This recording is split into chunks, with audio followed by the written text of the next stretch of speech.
नमस्कार, देख रहे हैं देश न्यूज और मैं हूं आपके साथ दिव्या मिस्त्री। आज के खास कार्यक्रम इलाज का इलाज में आपका स्वागत है। आइए शुरुआत करते हैं आज के खास कार्यक्रम की। जैसा कि मध्य प्रदेश में लगातार ऐसे मामले सुनने को मिल रहे हैं जो लोगों को हैरान कर रहे हैं। जी हां, अस्पताल में जहां मरीज ठीक होने की उम्मीद से जाता है और अपने आप को सुरक्षित महसूस करता है, तो वहीं मध्य प्रदेश के कुछ ऐसे मामले हैं जिसमें मरीज तो मरीज के परिजन भी सुरक्षित नहीं है। हम बात कर रहे हैं ग्वालियर के न्यू जनक हॉस्पिटल की, जहां स्टाफ के खिलाफ छेड़छाड़ और मारपीट का केस दर्ज हुआ है। बता दें कि मामले से जुड़ा एक वीडियो सामने आया है जिसमें स्टाफ के लोग एक शख्स से गाली गलौज करते हुए उसे पैरों से मार रहे हैं। कंपू थाना पुलिस ने उसकी बहन की शिकायत पर अस्पताल कर्मचारी प्रतीक और सहित 2 अन्य के खिलाफ एफआईआर भी दर्ज की। फिलहाल आरोपियों की गिरफ्तारी नहीं हुई है। बता दें कि 18 साल की युवती ने शिकायत में बताया कि मेरे पिता को बीते गुरुवार को न्यू जनक हॉस्पिटल में भर्ती कराया गया था। उनका इलाज आयुष्मान योजना के तहत चल रहा था। शुरुआत से ही अस्पताल स्टाफ के लोग मेरे ऊपर अभद्र कमेंट कर रहे थे। कुछ दिन तक झेलने के बाद स्टाफ की हरकतों के चलते सोमवार को पिता को डिस्चार्ज करने के लिए कहा गया। इस पर वे लोग और ज्यादा बदतमीजी करने लगे। डिस्चार्ज करने से मना कर दिया। मेरे रिश्ते के भाई ने इसका विरोध किया तो गाली गलौज करने का आरोप लगाते हुए उसे पीटने लगे। भाई नर्सिंग संगठन का प्रदेश अध्यक्ष भी माना जा रहा है। बता दें कि प्रत्यदर्शियों ने मारपीट का वीडियो बनाकर वायरल भी कर दिया। जी हां, सोमवार दोपहर को जब अस्पताल स्टाफ के लोग युवती के भाई से मारपीट कर रहे थे तो मौके पर मौजूद भीड़ में से किसी ने वीडियो भी बना लिया। यह वीडियो मंगलवार को वायरल हो गया। इसके बारे में पड़ताल भी की जा रही है। बता दें कि पता लगाया जा रहा है कि मामले में सोमवार देर रात आखिर क्या हुआ था, जिसके बाद कई लोगों के ऊपर एफआईआर भी दर्ज की गई। वहीं इसी पर अधिक जानकारी के लिए हमारे संवाददाता हमारे साथ मौजूद है विनोद तिवारी जी। विनोद जी, मैं आपसे पूछना चाहूंगी कि ये आखिर क्या कुछ मामला है अस्पताल में जहां लोग अपना इलाज करवाने जाते हैं तो वहां ये बदसलूकी किस तरह की सामने आ रही है?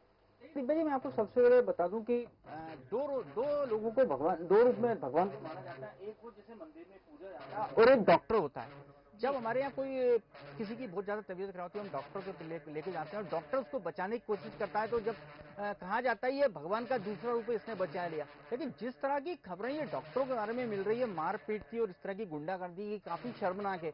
और ये ऐसा नहीं है ये नया मामला है, ऐसे भी कई मामले आ चुके हैं जिसमें लगातार डॉक्टर मरीजों के साथ गलत सलत हरकतें करते हैं, उनको मारते हैं। और ये सब शुरुआत क्यों होती है? क्योंकि कई बार क्या होता है, डॉक्टर लोग इलाज में कहीं ना कहीं लापरवाही करते हैं और जब अपना मरीज को इलाज को लेकर जब परिवार उनसे गुहार लगाता है तो वो उसको गलत समझते हैं और मारपीट करते हैं। ये ग्वालियर की घटना भी उसी को प्रत्यक्ष प्रमाणित करती है कि डॉक्टर ने समझाने की जगह उनको लात मार के जो है प्रताड़ित किया। और सबसे बड़ी बात है, मानव अधिकार का उल्लंघन है दिव्या जी। मैं आपको बताऊं, किसी को आप इस तरह से लात नहीं मार सकते हैं।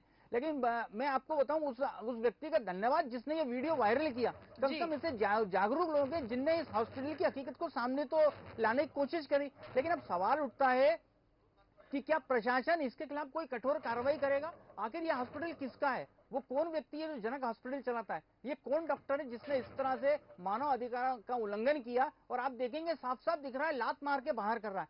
तो कहीं ना कहीं काफी घटना काफी शर्मनाक है और इस पर सरकार को संज्ञान अति आवश्यक रूप से लेना चाहिए। दिव्या जी, वहां 18 साल की पीड़िता ने एफआईआर दर्ज करवाई है कि मेरे साथ स्टाफ ने छेड़छाड़ की है। क्या कुछ मामला है? क्या सही में उसके साथ छेड़छाड़ की गई या फिर ये मारपीट होने के बाद उन्होंने परिजनों की तरफ से ये आरोप हॉस्पिटल पर लगाया जा रहा है? नहीं, देखिए दिव्या, क्या होता है, जब भी कोई परिवार का कोई व्यक्ति बीमार होता है तो पूरा परिवार जो है थोड़ा सा मतलब परेशान होता है, टेंशन में रहता है। और उस समय डॉक्टर से यह गुहार कर रहा था कि हमारे मरीज को अच्छे से अच्छे रूप से इलाज दिया जाए।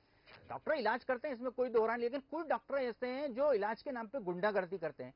और ये जो महिला, जो इनकी बहन या बेटी जो आरोप लगा रही है, इसमें सत्यता है नहीं, ये हम नहीं कह सकते। लेकिन कुछ ऐसा मामला हुआ होगा, उसके बाद ये मामला बढ़ा है। और उसके बाद ही जो है, जब डॉक्टर ने नहीं सुनी होगी, अस्पताल प्रबंधन ने उनकी घटना पे संज्ञान नहीं लिया होगा, उसके बाद ही ये मामला बढ़ा होगा। और निश्चित ही डॉक्टर ने कहीं ना कहीं, कर्मचारियों ने ऐसी हरकत होगी जिससे परेशान होकर इन लोग ने हॉस्पिटल से छुट्टी करने की बात कर रहे हैं। लेकिन सवाल उठता है कि एक तरफ सीसीटीवी कैमरा सुरक्षा के लिए लगाते हैं, लेकिन सवाल उठता है सीसीटीवी कैमरे में जब ये रिकॉर्ड हो रहा है कि लात मार रहे हैं, तो फिर वो क्षण भी रिकॉर्ड होंगे जिसमें ये महिला आरोप लगा रही है। ये सब जांच का विषय है, पुलिस को इसमें जांच करना चाहिए और अगर दोषी पाए जाते हैं तो कड़ी कार्रवाई इन डॉक्टरों के खिलाफ करना चाहिए। दिव्या जी, ये वीडियो से साफ साफ दिखाई दे रहा है कि कहीं ना कहीं स्टाफ ने जो है परिजन को लात मारी है, लात मार के हॉस्पिटल से बाहर की ओर लेकर जा रहे हैं। अस्पताल पर किस तरह की कार्रवाई अब होगी? एफआईआर तो दर्ज हो गई है, लेकिन अस्पताल क्या? अब मध्य प्रदेश में लगातार इस तरीके के मामले सामने आते रहते हैं, लेकिन अस्पताल पर कुछ ही अस्पताल ऐसे हैं जहां पर कार्रवाई होती है, कार्रवाई के बाद कार्रवाई बंद भी हो जाती है। तो क्या इस हॉस्पिटल में कार्रवाई होगी आगे? देखिए, निश्चित ही मैं आपको बता रहा हूं, अब साक्ष्य सामने आ गए हैं। उस महिला का बयान लेना चाहिए, जिसको लात मारा उसको देख रहे हैं, उसके बयान होना चाहिए और प्रशासन को कड़ी से कड़ी कार्रवाई करना चाहिए। विशेषकर उस डॉक्टर के ऊपर विशेष कार्रवाई करें। देखिए, आप किस तरह से लात मार रहा है, हम फुटेज में देख रहे हैं। ये इस तरह से मानवाधिकार का उल्लंघन है। आप किसी को लात नहीं मार सकते, आपका काम है जीवन देना, इलाज करना, लेकिन आप लात मार के क्या संदेश देना चाहते हो? लेकिन कहीं ना कहीं दिव्या, इसमें एक बात स्पष्ट है कि कॉलेज का जो प्रबंधन है वो कहीं ना कहीं इस मामले में काफी हद तक दोषी है, क्योंकि कॉलेज प्रबंधन को यह समझ में नहीं आ रहा कि हमारे डॉक्टर किस तरह से इलाज कर रहे हैं, किस तरह से मार रहे हैं। इलाज के नाम पर क्यों ऐसी गुंडागर्दी मची हुई है? आखिर क्यों पुलिस ने एफआईआर लेट दर्ज की? क्यों अभी तक पुलिस ने एफआईआर के बाद कार्रवाई नहीं की? क्योंकि इसके पीछे सबसे बड़ा कारण है, जिसका कॉलेज होगा वो कहीं ना कहीं राजनीतिक आशीर्वाद प्राप्त होगा और कहीं ना कहीं राजनीतिक संरक्षण के चलते वो इस कार्रवाई को रुकवा देगा और एक दो दिन ये मुद्दा गर्म रहेगा, उसका ठंडा पड़ जाएगा। तो कहीं ना कहीं ऐसे कॉलेज, ऐसे डॉक्टर जो मरीज के परिजनों को या मरीज को परेशान करते हैं, इस तरह से हाथापाई करते हैं, लातों से मारते हैं, तो ये कहीं ना कहीं बहुत गंभीर घटना है और निश्चित ही इस पे कार्रवाई होनी चाहिए। पुलिस को संज्ञान लेना चाहिए और विशेषकर जो हॉस्पिटल का प्रबंधन है उस पर तो कठोर कार्रवाई करना चाहिए कि आपने डॉक्टर रखे हैं या इस तरफ के गुंडे पाल रखे हैं जो इलाज के नाम पर लातों से उसका इलाज कर रहे हैं। दिव्या जी, कहीं ना कहीं पीड़िता ने आयुष्मान कार्ड का जिक्र भी किया है कि उनके पिताजी का इलाज आयुष्मान कार्ड से चल रहा था और जब डिस्चार्ज करने की बात की तो ये सब मामला, ये सब घटित हुआ है। इस पर क्या कहेंगे? आयुष्मान कार्ड के थ्रू भी क्या घोटाला सामने आ रहे हैं मध्य प्रदेश में?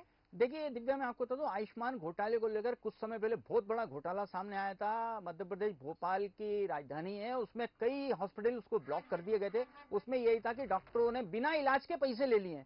और कई बार तो ये होता है कि आयुष्मान कार्ड जो है प्रधानमंत्री नरेंद्र मोदी की ये योजना थी कि इसमें 5 लाख का गरीब को इलाज मिलेगा, लेकिन हॉस्पिटलों की इतनी ज्यादा मनमानी चल रही है कि ना पूरा इलाज करते हैं और पैसा पूरा निकाल लिया जाता है। तो कहीं ना कहीं ये किसी एक अकेले हॉस्पिटल का काम नहीं है, इसमें नीचे से ऊपर तक एक कड़ी है। और रही आपने जैसे पूछा आयुष्मान कार्ड का, तो इस महिला का आयुष्मान कार्ड था, लेकिन जब इसने देखा कि कार्ड होने के बाद भी इलाज नहीं मिल रहा है, बाहर से सामान मंगाया जा रहा है, पैसे पूरे वसूल करे जा रहे हैं, तो कहीं ना कहीं उसका विरोध किया और विरोध का परिणाम यह था कि इसके साथ जो भी परिवार के सदस्य उनसे मारा पीटी की गई। लेकिन जिस तरह से अपने आयुष्मान कार्ड की बात की, तो आयुष्मान कार्ड का इलाज लोगों को नहीं मिल रहा है।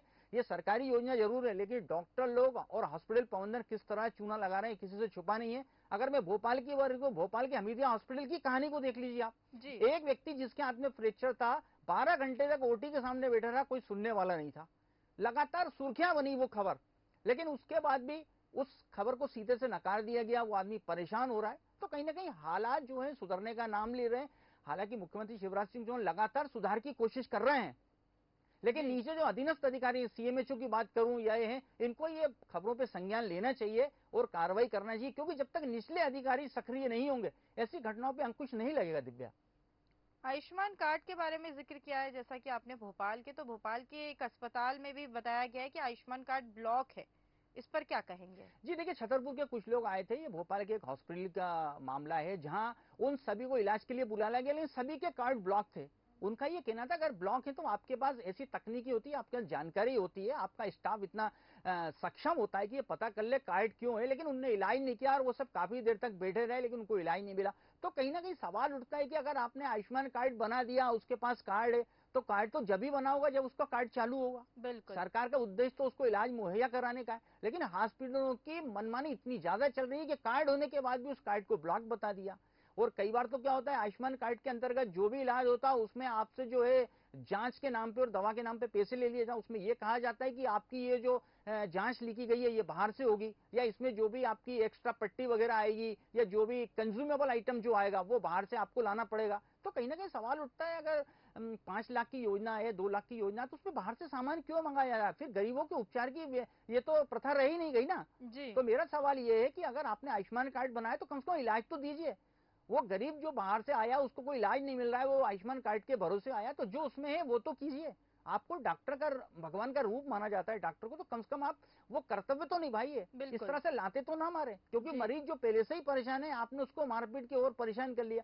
कहा जाता है कि मरीज का मनोबल बढ़ाना पड़ता है, डॉक्टर जब तक मरीज का मनोबल नहीं बढ़ाएंगे, उसका सही से इलाज नहीं करेंगे, तब तक ऐसी घटनाएं लगातार सामने आती रहेंगी। दिव्या, तो कहीं ना कहीं ये ग्वालियर से जो जुड़ा मामला है, ये पूरी घटना घटित हुई है, आयुष्मान कार्ड से भी जुड़ा हुआ माना जा रहा है। निश्चित ही आयुष्मान कार्ड का उसमें मामला है, लेकिन वो क्या है कि वो पूरा मामला सामने नहीं आया। एफआईआर दर्ज हुई है पीड़ित पक्ष की तरफ से।